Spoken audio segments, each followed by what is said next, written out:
All right, statistics students, this is the second part of the 7172 notes. We just discussed how to find the critical value, that z of alpha over 2. Now we're going to look at what a margin of error is. And you've got this formula here. This is on your green packet.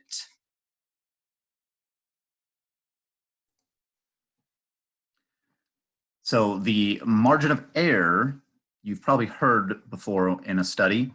It's basically how far we go from our sample statistic, which in this case is p hat, to the outside of our lasso. So for example, let's not worry about the formula for margin of error right now. I'll talk more about that in just a second.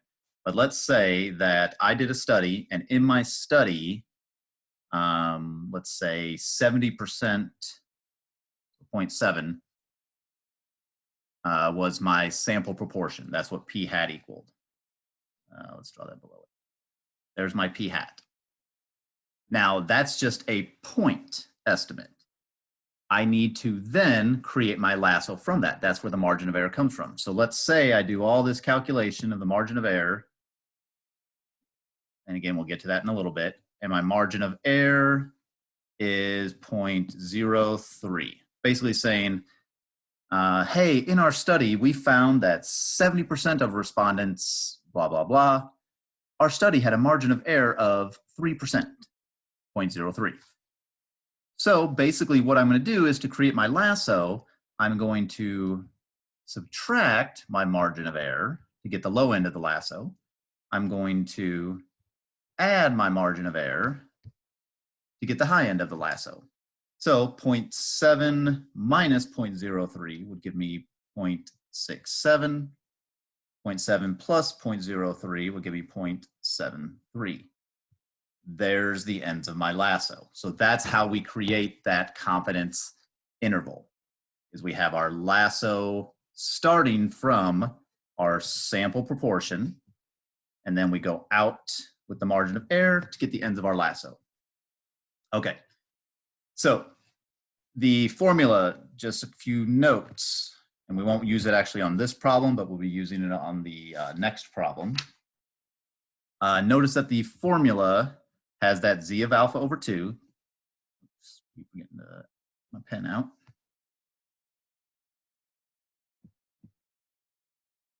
So it has the z of alpha over 2, which is the critical value thing that we just did on the end of the last video.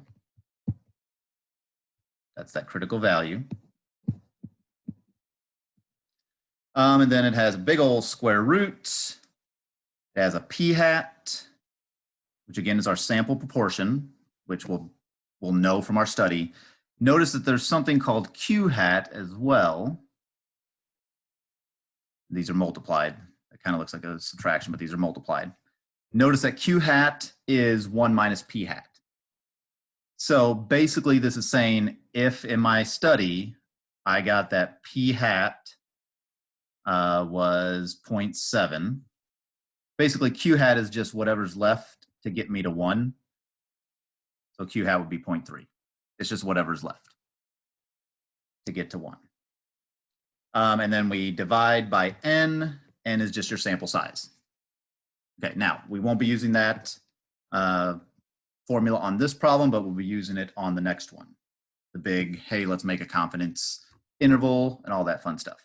Okay, so on example 2, though, we're trying to get used to this idea of having this lasso. So I'm giving you the ends of the lasso, 0.4255 and 0.6965. Okay, so I am asking you basically, hey, somebody told me this was my interval. I want to know what their sample proportion was. Remember, oops, that is not the right button.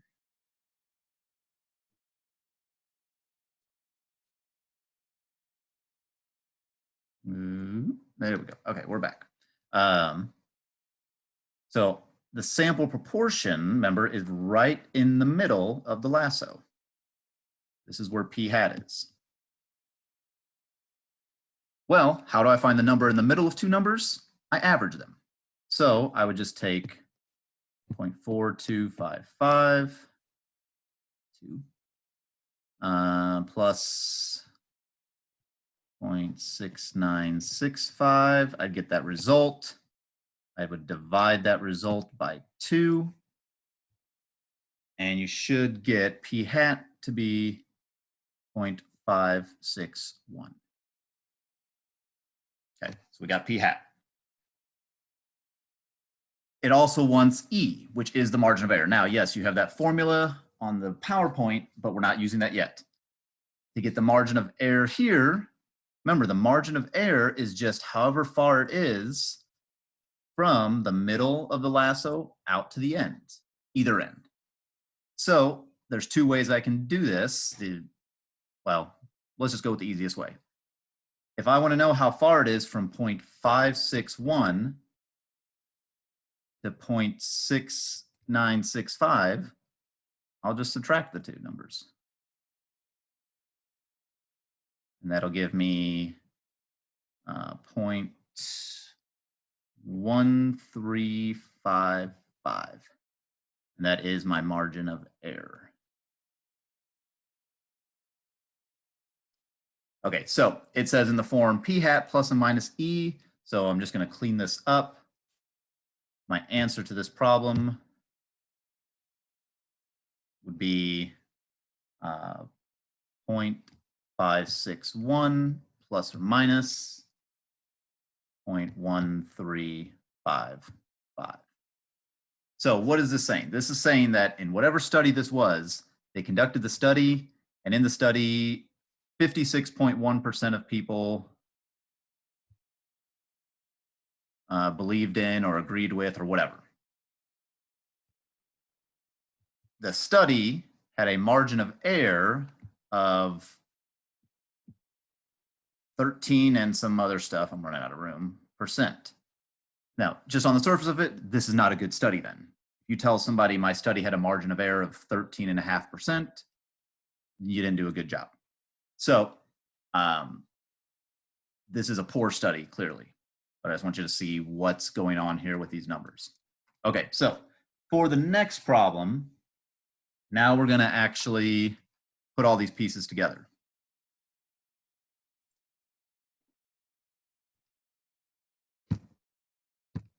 So how do we get a confidence interval? So we figure out the critical value. We did that on the last video. We calculate the margin of error. That'll use that formula that we just looked at. And then we'll basically subtract the margin of error, add the margin of error, and we'll get there. Okay, so for this one, a poll was taken of people's favorite seat on a plane. Nobody's going on planes right now anyway, but when this problem was made, people were flying. Okay, so N is 806, so that is my sample size. X is 492. Okay, so I just realized that even though I said step 1 was to find the critical value, we actually need to figure out p hat as well. So let's do that first. So p hat, which we actually have not talked about, but all it is saying, all right, 492 people out of 806 chose window seat. I'm just going to turn that into a decimal. That is 0.6104. Your homework will tell you how far to go out on rounding and all that fun stuff. Okay, so basically it's saying 61% of people in this study said, hey, my favorite seat on the plane is the window seat. Now, that does not mean that 61% of all people believe that, but it's our jumping off point. So we've got our p hat. The next thing we have to do is figure out that critical value. Okay, so now with this being a 99% confidence, I'm going to go through the steps, even though on your green table, again, there's common critical values on your green table, and 99%. We already did this one, but let's do it again, just so we see how this process works. Again, the meat of the curve is 0.99 then. which would leave 0.01 for the tails, divided in half, that's 0.005.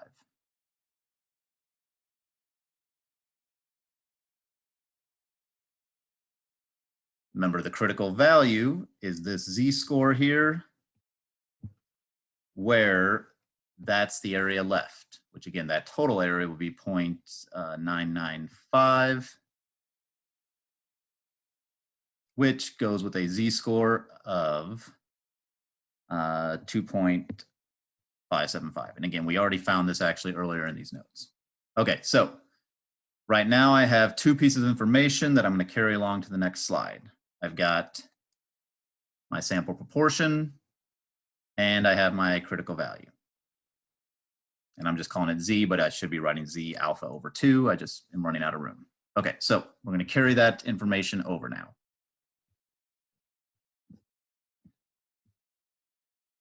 I got to figure out my margin of error. This is that formula that we had on the previous slide.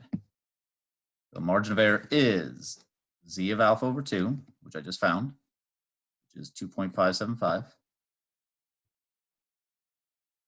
Big old square root, p hat, which I just found, I'll just write, let's see here.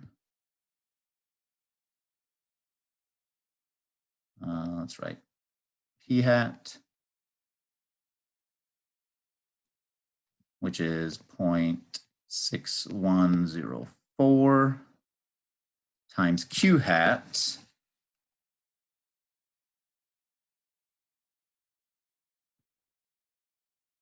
now remember, q hat is 1 minus p hat. So if I do 1 minus 0.6104, that'll give me, let's see, 0.3896, kind of running out of room.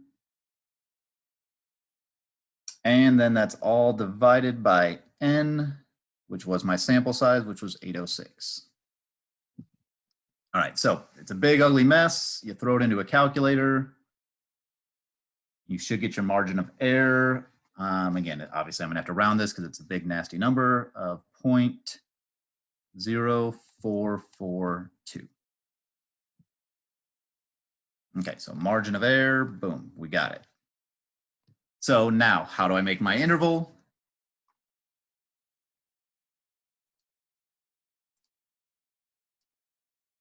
Again, my interval is the lasso. So it's basically saying, hey, how do I get this lasso? I start off with my p hat, which in this case was, again, 0.6104. And then I subtract the margin of error, which we found to be 0.0442 to get my low end. I add my margin of error to get the high end. So 0.6104 minus 0.0442 plus 0.0442 gives me my actual confidence interval. So that is going to end up being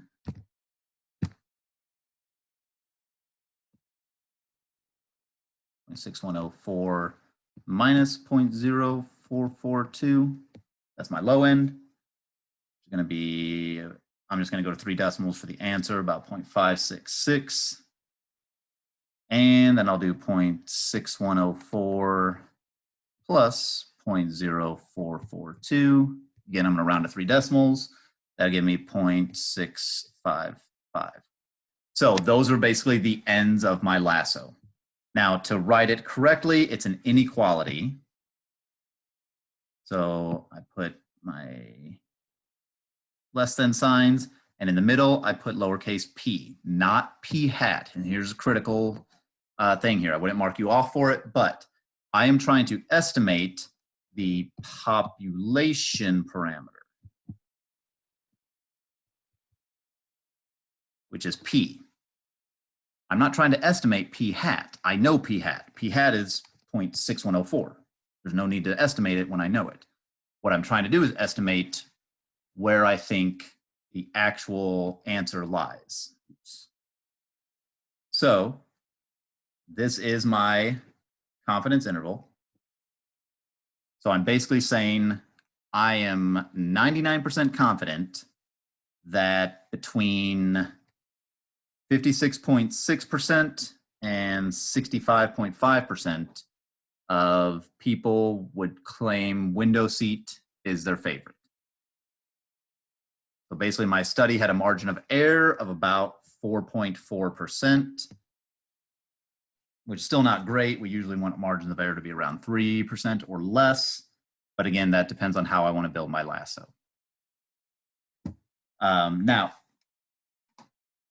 the last part on this says, do the results contradict the notion that 3 and 4 people prefer a window seat? Well, that's basically saying, all right, 3 and 4, 3 out of 4 is 0.75. So it's saying, let's say that we actually knew what P was. 3 out of 4, which is 0.75. These results would contradict that because 0.75 is not anywhere in my lasso. It doesn't fit in there. Oh, I forgot I have an undo button. That's nice. So yes, these results would contradict that. On my highest end, I'm only at 65.5%, far below the 75%, according to the study. Now, remember, my study could be one of those that just lassos wrong. We don't know. But being 99% confident, basically, there's only a 1 in 100 chance that our lasso isn't going to catch the answer, because we did a procedure that should catch the right answer 99% of the time. The last concept to talk about in this section is actually figuring out the sample size. And you can read through this real quick. Sample size does not have to be close to the population size. If I want to know something about Americans, American adults, there's about 200 million American adults. Interviewing 1,000 out of 200 million does not mean that I did a bad study. You do not have to have a lot of people in relation, but you do have to collect them properly. We talked about that way back in the first unit. Okay, so the question becomes, how do I figure out how many people I must interview? How many sample items do I need? It's not just a, oh, I go out there until I get tired. I actually have a formula for it. So these are to figure out the minimal sample size. I've got 2 different formulas here. They're still using those critical values. They're using the p hat, the q hat. Now this is if p hat is known. We have a different formula for if p hat is not known. Again, these formulas are on your packet. They're under sample size determination. Note that if you get n to be something other than a whole number, which is almost a guarantee, this is not going to come out to a whole number, always round up. Don't round to the nearest, always round up, because we want to guarantee that we interview enough people. It's always good to get more. It's bad to get less people. Okay, so for our last example, let's see. How many adults must be surveyed in order to be 95% confident that we're in error by no more than 3 percentage points? Okay, so what is this telling me? This is giving me my confidence level, 95%, which means that's going to be how I figure out my z of alpha over 2, the critical value. We did this on the previous one. I'm not going to redo it, but with 95% confidence, the z is 1.96. Okay, so we've got our critical value. We are actually also told our margin of error here, because it said I want to be in error by no more than 3 percentage points. My margin of error would be 3% or 0.03. Now, I'm doing this 2 different ways. So on the first one, I have some sort of previous data that I can pull from. That 66% is going to be my p hat.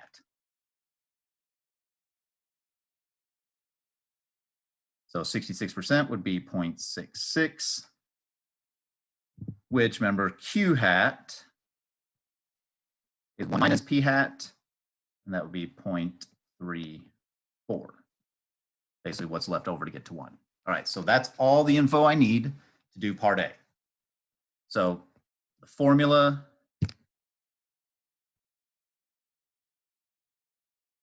to figure out my sample size, n, was take my critical value squared, multiply that by P hat, multiply that by Q hat, oops, that's a decimal, and divide by the margin of error squared. So you run that in a calculator and you get about 957.8 point, and then it trails off. But again, I don't care what the decimal is. I'm always going to round up to the nearest number. So I'm going to say 958. So that is how many people I would have to interview to guarantee 95% confidence and a margin of error no more than 3 percentage points. If I interview more people, it'll actually knock down the margin of error a little bit. But that's my bare minimum that I've got to get to. Now for part B, now we have no prior information. So this is the other formula where I've got my critical value, 1.96 squared. Instead of the P hat and Q hat, I don't use either one of those. I just use the number 0.25. Now, if we had in-class time and we were still on campus, I would explain why we just substitute for P hat and Q hat with 0.25, but we do not have the time and it's very theoretical. Take my word for it, it's correct. If you want to talk to me during my office hours about it online, sounds great. It's fun, it involves geometry, I like it, but anyway. And then I still divide by my margin of error, 0.03 squared. So it's actually a little bit smaller formula. This would come out to 1067.1, and then it trails off. That's a point. Now, even though that's only 0.1, I always round up. So I'm going to take that answer up to 1068. So if I had no prior information, no Census Bureau information about who likes to buy clothing online, if I just went into it, said, all right, I want to be 95% confident. I want to be a margin of error of 3% or better. I know I have to at least interview 1,068 people. Okay, so that covers it for section 7.1 and 7.2.